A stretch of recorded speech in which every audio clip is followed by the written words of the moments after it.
What's up mga ka-RB? What's up mga kadiputa? Tara, samahan nyo ko papuntang Bicol ng madalian lang. Paano? Tara, samahan nyo ko. Let's go! Na-miss nyo ba ako?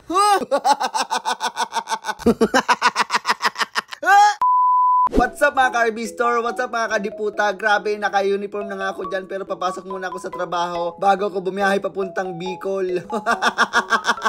Grabe, ang lakas talaga ng aking trip, no? Kumbaga, hindi na talaga ako nakapag-antay, hindi na ako nakauwi ng bahay, dinala ko na talaga ang gamit ko. Sabi ko, basta pagka-out ko sa trabaho, diretso na ako ng terminal, wala akong pakialam, basta makauwi ako. I'm so excited papuntang Bicol. Let's go! So yun guys, kaka-out ko lang galing trabaho. Ayan oh, naka-ID pa ako. So wala na tong bihis-bihis. Ang mangyayari sa akin guys is kumbaga kaka-out ko lang ng trabaho, sasakay na agad ako ng bus papuntang Bicol. Ayan.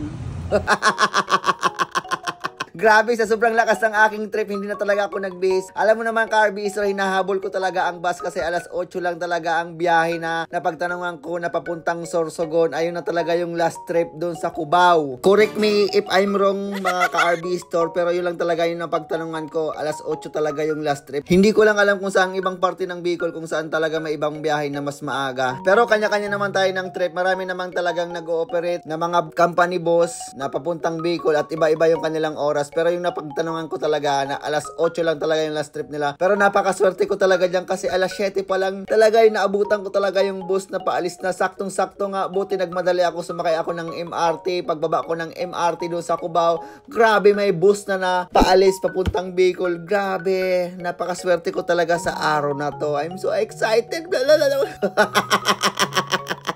Ayan, pakasakay ko nga dyan, natulog na muna ako. Tapos sabi ko, aantayin ko na lang muna na huminto yung bus bago ako kumain. Kasi nakakaramdam na talaga ako ng grabing gutom. O siya, tulugan ko muna kayo. 2,000 years later.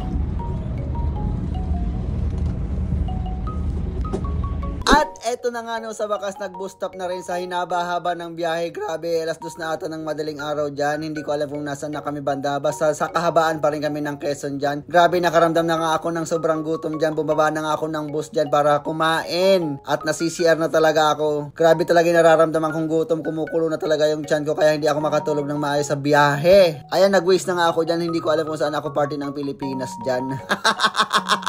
Ayan nga, pagkatapos ko tumingin ng mga pangpasalubong dyan, hindi man naman ako bumili kasi wala naman ako pambili. Ayan, pumili na nga ako ng makakain dyan. Grabe, nahihirapan talaga ako pumili pag marami talaga mga mino. Maraming iba't ibang putahe dyan ng mga luto para dinuguan dyan. May ano yan, mga tawag dyan. Hindi ko alam, may ambot. Bumili nga pala ako dyan ng tapsilog, mami na may itlog, tapos tubig na rin. Grabe. Sobrang mahal nga ni. Ay, hindi charot-charot lang. Hindi ko alam bakit sobrang mahal talaga ng mga pagkain sa mga bus stop na yan. Ay, ambot. Basta, yun na yun. Ayan, ini-enjoy ko na nga yung pagkain dyan kasi sobrang talagang gutom ko. Minamadali ko na nga. Baka mamaya maiwanan ako ng boss. Ang haba talaga ng boss. Boss! Alam nyo ba mga ka-RB Store, nung first time ko talaga bumiyahe at sumakay ng bus, hindi ko alam kung ano ang pakiramdam. Basta sobrang excited, kaba, gano'n yung mga nararamdaman ko talaga dati. Tapos takot ako magbiyahe ng mag-isa. Hindi talaga ako nakakabiyahe ng mag-isa, lalo kapag hindi ko kasama ang aking lolo. Kasi laking probinsya talaga ako, laking bundok. Tingnan nyo ngayon, wala! Nakakapag-isa na, nakakapag-solo na. Habang kumakain nga ako dyan, ramdam talaga sa mukha ko yung pagod tapos pogi. Pogi, kung ganyan na lang talaga yung pogi, wag na lang. At pagkatapos ko dyan kumain, nag-toothbrush na rin ako para hindi bumaho ang aking hininga. Para pag may lumaplap, ready to fight.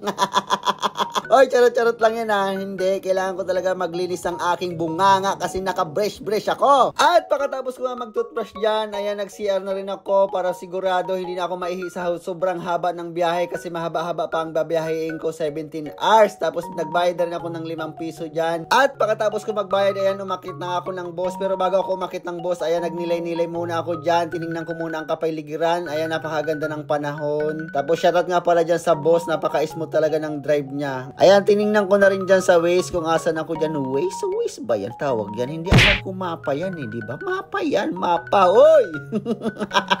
Ayan, San Pablo Lucina pangalang nga ni. O diba, parang napakahaba pa ng aking tatahakin. Ayan, pagkatapos kong magmuni-muni, ayan, umakit na ako ng bus. Ayan, doon ako banda sa dulo. Tapos ang kagandahan sa bus na nasakyan ko, meron nga pala dyan CR.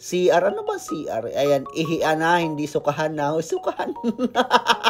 O hindi naman ako uminom. Ayan, shoutout nga pala dyan kay kuya na nasa likod ko. Nag-ano siya sa akin, nagpa-picture talaga. Kilala yan. 3,000 followers pa lang ako. Ayan, sinukso ko nga muna dyan ang aking gamit. Ayan, solo ko muna ang upuan dyan sa likod. Ayan, inayos ko muna yung mga gamit dyan. Partida, dala-dala ko pa talaga yung uniform ko. Yung paborito kong best na kulay orange. Ayan, tiningnan ko nga pala dyan sa mapa, yung papuntang Sorsogon, nandyan palang pala kami dyan sa Lucina. Lucina ba yan? Ay, ambot! Basta yun na yun, napakahaba talaga ng biyahe dyan mga ka-RB Store. Ayan, nag-relax ako dyan. Grabe yung ano ko, nararamdaman yan, kaba, excited, tapos lungkot, gamot, lungkot, kalimot, tapos ano ba? Ano ba itong voice over ko na yan? Grabe talaga yung mga nararamdaman ko dyan, kung ano-ano na lang, kaba, natatai na rin ba ako? Natatai ba ako dyan? Ay, di puta, naubo ako. At sa hinabahaba ng biyahe, nandito na nga kami sa Naga. Ayan, shoutout po sa iyo, Ma'am Lenny Robredo. Nandito po kami sa lugar mo. Nagpagas nga kami dyan ng aming sinakyan na bus. Hindi pala ako nagpagas. Yung aming sinakyan na bus, nagpagas nga pala dyan. Grabe, ganun pala talaga karami ang ginagas sa isang bus. Tuloy-tuloy kami sa aming pagbabiyahe. Ayan, hanggang sa hindi namin namalaya, nakarating na kami dito sa Iraga Albay. At pagkatapos nga namin dyan dumaan sa Iraga Albay, ayan, sinunod namin tong Sorsogon City. Ayan, kunting kembot na lang, dadaanan na namin dyan ang SM Sorsogon. Ayan, napakaganda talaga ng mga tanawin dyan, nakaka-relax sa mata. Ayun naman talaga ang kagandahan, no, pag nag-go-commute ka, yun naman talaga yung lamang mo kasi natatanaw mo talaga ang mga lugar o mga madadaanan ng mga magaganda katulad nito na view or mga madadaanan mong mga lugar-lugar katulad niya na Palayan, napakaganda at napakasarap sa mata. Ayan, nandiyan rin yung mga nyugan, kung ano-ano makikita mo talaga sa daan. Meron dyan mga bahay-bahay. Pero ito talaga yung pinakagusto ko once na ako ay nagbabiyahe, yung mga magagandang tanawin. At finally, nandito na rin ako sa SM Sorsogon. Dito na rin pala hihinto ang aming boss at hanggang dito na lang yon. Ang gagawin ko, sasakay na lang ako ng minibus papunta doon sa Matnog, sa dulo. Sa dulo nga ni.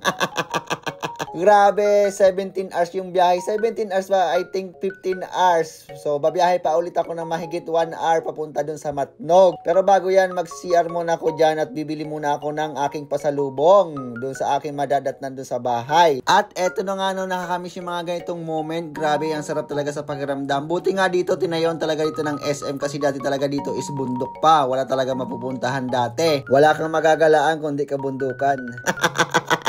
Oy, charot-charot lang ha. Meron naman dito mga mall kaso hindi naman talaga ganun kalaki. Hindi katulad talaga ng SM pag nagtatayo talaga ng mall is meron malaki talaga at meron magpagagalaan o meron mapagdiditan.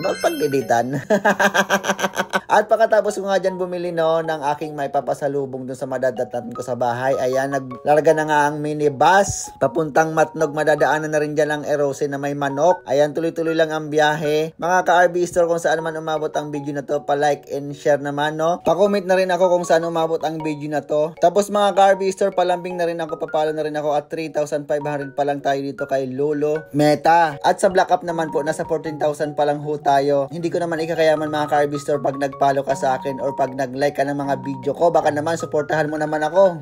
Kakigigil ka. Oy, charot-charot lang yun ha. Baka may mapakun sa akin ha. Papalo nyo na lang ako. Sige na. Salamat! Sabi daw.